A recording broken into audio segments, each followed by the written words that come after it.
नमस्कार, मैं हूं कश्यप और आप देख रहे हैं आहट एक अनहोनी की। तो आइए बढ़ते हैं हमारी आज की कहानी की ओर। ट्रक ड्राइवर के तौर पर आज मेरा पहला दिन था। नासिक से सिकंदराबाद जाना था मुझे ट्रक लेकर के। मेरे साथ मेरे हेल्पर के तौर पर जो खलासी थे वो काफ़ी उम्रदराज थे और उन्हें अनुभव भी काफ़ी था। सामान भरवा करके हम ट्रक लेके निकल गए थे। सुबह में ही मैंने यात्रा शुरू कर दी थी। दिन भर ट्रक चलाने के बाद ज़्यादा कोई दिक्कत का सामना नहीं करना पड़ा था और देखते ही देखते अब शाम हो चली थी। शाम को एक ढाबे पर हेल्पर ने ट्रक रुकवाया और हम दोनों वहां जाकर के बैठ गए। कुछ देर बाद भोजन करके वहां हमने आराम भी किया। फिर से रात को मैंने ट्रक चलाना शुरू किया। रात के समय हाईवे पर यह मेरा पहला सफ़र था। काफ़ी रात होने पर ट्रकों की आवाजाही काफ़ी कम हो चुकी थी। मुझे नींद न आने लगे, इसलिए मैंने ही बातों का सिलसिला शुरू किया। बातों बातों में खलासी के साथ भूत प्रेत की घटनाओं की बातें भी होने लगी। उसी में मैंने उनसे पूछा कि खलासी के तौर पर आपने तो हाईवे पर सालों बिता दिए हैं, क्या आपका सामना हुआ है कभी ऐसी शक्तियों से? तब खलासी ने अपनी कहानी शुरू की। शुरुआत से ही मैं खलासी या हेल्पर नहीं था, मैं भी ट्रक ड्राइवर ही था। उम्र के साथ मैंने ड्राइवर का काम छोड़कर हेल्पर का काम शुरू कर दिया। ये उन दिनों की बात है जब मैंने नया नया ट्रक चलाना शुरू किया था। नासिक से मदुरई जाना था मुझे। उस दिन मैं ट्रक लोड करके मदुरई हाईवे पर चल रहा था और रात काफ़ी हो चुकी थी, लेकिन वाहनों की आवाजाही ज़्यादा कम नहीं थी। मेरा ट्रक लोड था, इसलिए मैं ट्रक धीमी गति से चला रहा था।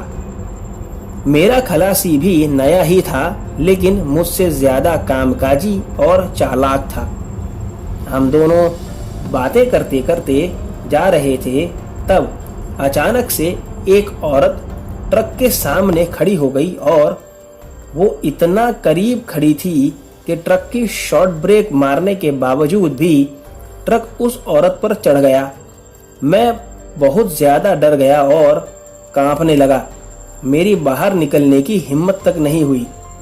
मेरा खलासी एक झटके से नीचे उतरा और तुरंत उतनी ही तेजी से ट्रक में आकर के बैठ गया और मुझसे बोला कि गुरु, अगर किसी झमेले में नहीं पड़ना चाहते तो अभी गाड़ी निकाल लो यहाँ से। पर वो औरत, मैंने कांपते हुए पूछा। उसने कहा कि नीचे कोई औरत नहीं है, इसलिए कह रहा हूँ कि जल्दी से ट्रक निकालो यहाँ से, वरना दूसरे ही झमेले में पड़ जाएंगे। मैंने तुरंत उसकी बात मानकर ट्रक वहां से भगा दिया। अभी कुछ ही देर हुई थी मुझे ट्रक चलाते हुए कि मेरी नज़र मेरे खलासी पर गई, तो वहां तो वही औरत बैठी हुई थी जो मेरे ट्रक के सामने आ गई थी, लेकिन वो मेरे सामने ना देखते हुए रोड की तरफ आगे देख रही थी। उसे देख करके मेरे हाथ पैर कांपने लगे, लेकिन मेरे पास दूसरा कोई उपाय भी नहीं था बचने का, इसलिए मैं ट्रक सीधा चलाए जा रहा था। एक दो बार मुझे ऐसा लगा जैसे वो मुझे देख रही हो, लेकिन मैंने उसके तरफ मुंह नहीं फेरा। कुछ दूर मुझे रोशनी नजर आ रही थी, तो मुझे पता चल गया था कि वहां कोई ढाबा या होटल जरूर होगा। जैसे ही मैं ढाबे के नजदीक पहुंचा, मैंने ट्रक ढाबे की ओर मोड़ लिया और वहां ट्रक रोककर ढाबे के अंदर चला गया। जब वहां जाकर के मैंने सारी बात बताई तो मेरे साथ 3-4 लोग दौड़कर आए, लेकिन ट्रक में वो औरत नहीं थी और मेरा खलासी पीछे की तरफ बेहोश पड़ा था।